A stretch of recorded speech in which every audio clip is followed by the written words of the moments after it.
예, 비하인드 뉴스를 시작하겠습니다. 박성태 기자가 나와 있습니다. 어서 오세요. 예. 첫 번째 키워드 할까요? 첫 번째 키워드는 픽션과 논픽션입니다. 두 개군요. 예, 택시 운전사가 어제 1,000만 관객을 돌파를 했습니다. 예. 택시 운전사는 알다시피 80년 광주라는 논픽션, 즉 사실의 일부 약간의 묘사만 픽션, 즉 상상력을 가미한 창작이 들어가 있습니다. 대표적인 픽션이 아직 찾지 못한 택시 운전사 김상복 씨에 대한 얘기인데요. 그럼 어쩔 수 없는 픽션이죠. 예, 그렇습니다. 확인이 안 됐기 때문에요. 택시 운전사는 실존했지만 존재했다는 건 맞는 거고요. 예, 그렇습니다. 일부 묘사가 이제 픽션인데요. 최근 본인이 김사복 씨의 아들이라고 주장하는 사람이 소셜 미디어에 글을 올렸습니다. 이분은 김사복 씨가 본명이고 본인은 김사복 씨의 큰 아들이라고 했고요. 김사복 씨 본명으로 살다가 84년 12월에 병으로 사망했다고 주장을 했습니다. 영화에서는 따님만 있는 걸로 나오죠? 예, 딸로 묘사를 했지만 본인은 아들이라고 그랬고요. 영화에서는 부인이 사망한 걸로 나왔지만 지금도 살아있다고 주장을 했습니다. 이 사람은 얼마 전 영화 제작사 대표를 만나서 본인 아버지, 그러니까 본인이 주장하는 김사복 씨의 사진도 전달을 했는데요. 독일 기자인 힌츠페터 기자의 앨범에 만약 김사복 씨 사진이 있으면 대조가 가능해서 확인이 가능한데 만약 그런 사진이 없으면 사실 확인은 불가능합니다. 제작사에서는 확인 중이라고만 밝혔습니다. 그런가요? 저 윌겐 기자도 생전에 많이 찾았잖아요.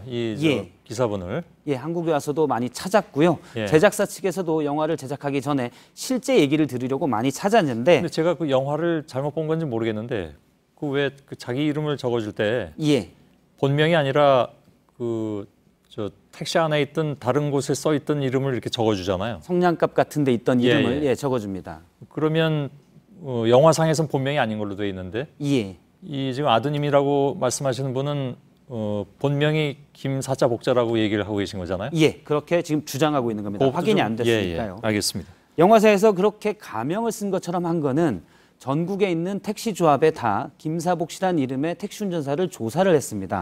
대여섯 명을 찾았는데 당시 이제 윌건 헨츠페터 기자랑 가서 봤을 때 동일인이 아니었고요. 그래서 그러면 가명이었을 것이다 이렇게 약간의 상상력이 동원된 겁니다. 하지만 영화에서는 개인 택시로 나오는데 제가 오늘 제작사에 물어보니까 개인 택시도 설정입니다. 그래서 만일 법인 택시였을 경우는 택시조합에 등록이 안 된 택시 운전사가 운전했을 가능성도 우선 여지는 남겨둘 수 있습니다.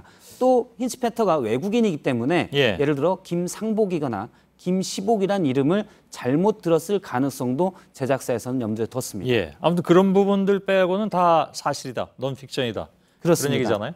영화를 본 사람들의 가장 큰 반응은 정말 불과 몇십 년 전에 군인이 시민을 쏘는 저런 일이 있었냐는 거였는데요. 사실 다 사실입니다. 80년 광주의 참상은 사실 힌츠페터 기자의 카메라에도 그대로 담긴 논픽션이고요. 군부 정권은 1995년에 특법법이 나오기 전까지 이게 다 사실이 아니다. 시민이 폭도다는 픽션을 시민들에게 강요를 해왔습니다.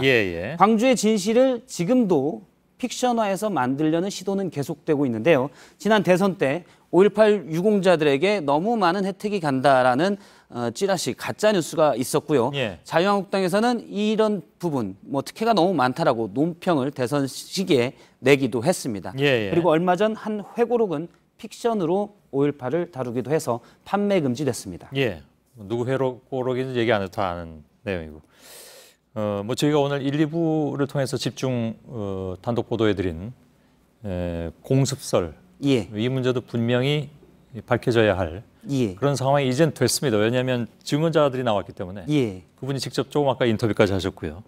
이전에는 픽션이었지만 사실을 조사해보면 논픽션이 될 수 있습니다.